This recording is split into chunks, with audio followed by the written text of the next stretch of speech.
Hello，大家好，又係我哋啦，我係 Cindy，我係 Catherine。係啊，上次大家都有睇過我哋分享台灣之旅啊，係咪？好多美食啦，咁啊周圍行嚟行去咁樣，玩得好過癮喎，又去行夜市咁樣嘅。咁唔知大家睇得開唔開心咧？係，我覺得大家應該都同你玩一轉咁樣㗎啦。咁喂 Cindy，你其實你喺台灣，我都知道你去台灣之前，你都其實喺香港逗留咗幾日㗎啦。咁你今次嘅旅程真係好豐富喎，即係好似食為主啦，係咪？咁同埋都睇到你係去到都好多地方去觀下咁樣嗰啲嘢。咁你自己即係 overall，即係呢趟旅程翻嚟之後，你自己感覺上點啊？其實覺得 overall 嚟講咧，就你知一個人你平時工作又好啊，私人生活咧，你實在乜論，就算你冇乜特別壓力啊，你係有需要嘅時候咧，係要去歇一歇，休息一下，去補充一下。咁我覺得呢次譬如香港台灣翻嚟咧，係definitely 係 recharge 咗嘅嚇，咁亦都好 surprisingly 咧，覺得自己嘅體力係非常之 OK。咁即係可能你會講話玩梗係 OK 啦，但係又唔係咁講喎，即係你講開玩，你試就揾啲朋友，不論年齡又好，平時有冇出街都好，或者有冇做運動，你話如果出去街道耐啲啊，或者係出去旅行啊，都未必話可以玩咁耐㗎。咁又係，咁嗱，我睇你都講咗一個重點，就係之前我哋講㗎啦，self care 其實其中一個係真係做自己開心嘅嘢嘛。咁睇到你分享你嘅旅程，都睇得出你真係好開心同埋好放鬆咁啊！就係你就最緊要係咩？你自己覺得有 recharge 翻，所以呢個就係 self love 最重要嘅嘢，就係 self care 自己幫自己 recharge。咁就好似你講㗎啦，我都認同你，因為以前咧其實大家知啦，嚟到澳洲其實要去邊度搭飛機都好遠㗎。咁有時就我自己本身就發覺就係第一長途飛機，然之後咧食嘢即係雖然有好多美食食啦，咁但係同埋咧最緊要一樣嘢係咪真係體力又差？點解咧？你諗下我哋澳洲呢度即係一般大家都會有車，喂幾方便，一出門上一上車，慣性都冇咩考慮。咁但係香港、台灣嗰度，我相信都係搭地鐵啊，或者搭巴士啊，行路多啲係嘛？咁你自己即係覺得，即係雖然我知道你平時都有做啲運動嘅，咁但係相比起你，真係你諗下你呢段時間你喺旅遊嗰陣時，你成日行路，但係然之後又就冇咩話揸車咁點樣，咁但係你話你體力好 OK，咁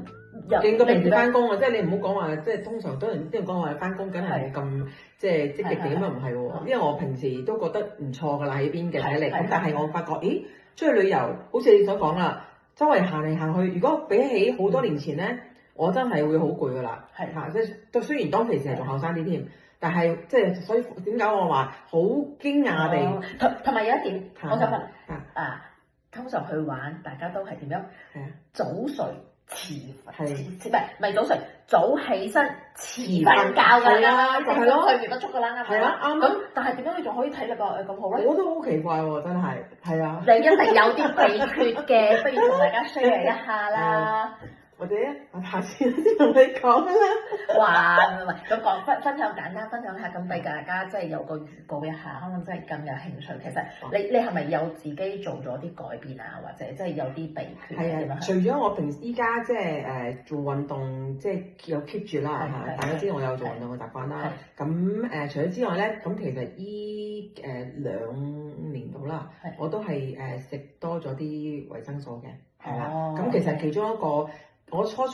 以前嘅話咧，可能最多係食下啲 omega 咁樣算㗎啦，即係好簡單嚇，咁亦都唔食得唔積極嘅，只不過好似見到有喺度，有人擺喺台度，我咪又食一兩粒咁樣咯嚇，咁又唔係好中意陣味咁樣，咁就覺得其實都唔知食啲咩落肚嘅，咁但係因為經過依段時間嘅即係叫咩浸淫啊定係點，即係俾接觸到呢個營養啊嚇，就我覺得咦〜慢慢地，因為唔係我自己講㗎，譬如話我朋友啦、屋企人啦，即係見到我有時有一排冇見我啦嚇，就算屋企人啦嚇，佢可能2個月到你冇見我，第一見到我喂你點解你點解又瘦咗？或者點解你好似又好睇咗啲喎？即係我唔知啦，可能我以前比較核突啦嚇，即係好多空間可以改進可能。但係有改變好係好事嚟㗎嘛？係啊，所以咁佢哋話皮膚又好咗咁樣喎，咁其實我自己就冇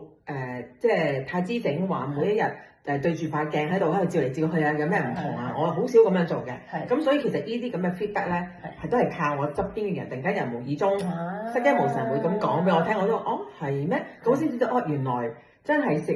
啱嘅營養，即係健康營養品咧係咁重要。即係聽落就係好似你講嘅，即係你呢2年入邊自己有去再接觸咗啲營養知識、健康知識之後，然之後個秘訣就係好似係即係你嘅日常生活，你都係其實 keep 住都係一樣，都係翻工食你中意食嘅嘢同埋運動咁樣。但係唯一一個改變就係可能就係食咗啲健康產品或者啲保健品咁去做出呢個調整，咁變成個效果就你哋講嘅話，你話皮膚靚咗。啲人講你瘦咗，咁我都知道，唔係話你好老啦，都係我哋唔係18、20歲㗎啦，即係有啲年齡㗎啦。咁通常即係年紀比較大啲啲嘅，咁都過咗即係中年都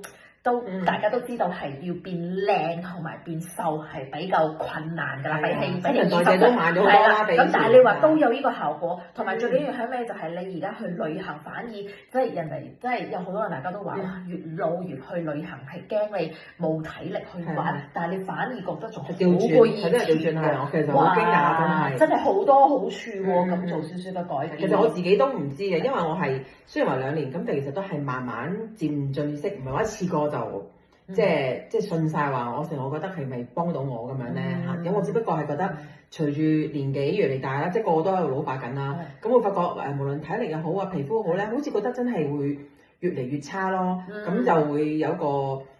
情況就會覺得，點樣可以其實改進自己健康？咁變咗，就算你係平時工作又好啊，就算你話要出去玩啊，你喺本地玩又好唔使出國嘅。咁何況依家要出國又要搭飛機周圍輪渡，你知有時都係即係幾辛苦下㗎，係咪先嚇？即係唔係你如果你個體力或者本身個健康狀況咧冇咁上下咧，其實就唔係每一個人即係都可以負荷到嘅。係啱，所以自己身體健康係真係我哋講嘅最大嘅資產，所以亦都係我覺得我哋 self love 入邊 self care 入邊最緊要㗎啦。就好似講，如果我哋嘅身體冇顧好咧，我哋想做乜嘢，想賺錢都好，想生活都好，想去追求我哋嘅夢想，去旅行去玩，就算去玩都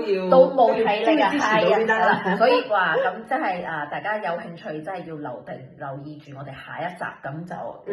希望Cindy 到時分享多啲秘訣俾我哋。咁然之後有興趣嘅朋友記得揾Cindy 請教下，然之後大家最緊要嘅試一試，咁效果係點？最緊要嘅係你知道你試咗係嘛？好啦，咁我哋下個星期見，好，拜拜。